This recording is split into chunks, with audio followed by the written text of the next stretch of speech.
Thank you very much, Randy, and let's go right back to our phone callers. Next up is Terri in Wichita, Kansas. Hi, Terri. Hello. Hi. I have a question. It's a pretty simple one. What do you mean by reading the Bible for all it's worth?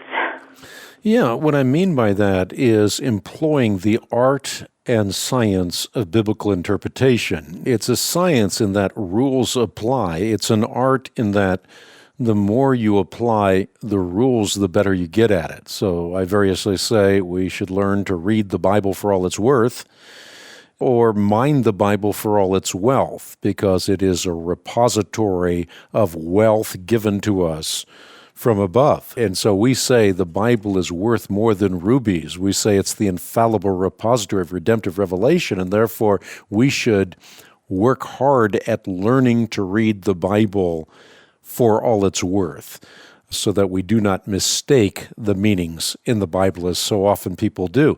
There's a box top, as it were. In other words, there's a big picture.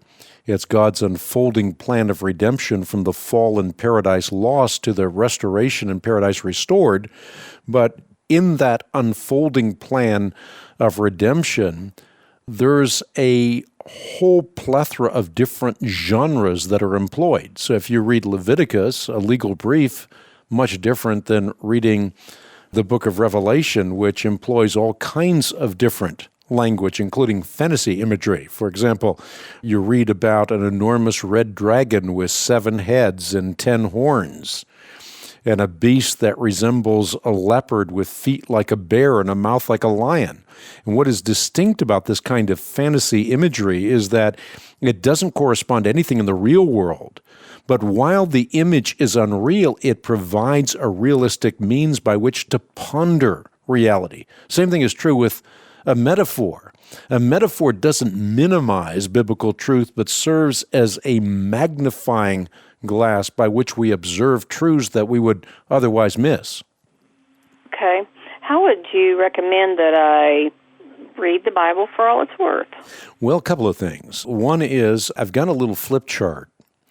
It's called Memorable Keys to Understanding What God Has Said, or Lights on Your Path to Reading the Bible for All It's Worth. It's a 4x6 laminated flip chart, and it gives you the principles in a memorable format, and then explains each one of the principles.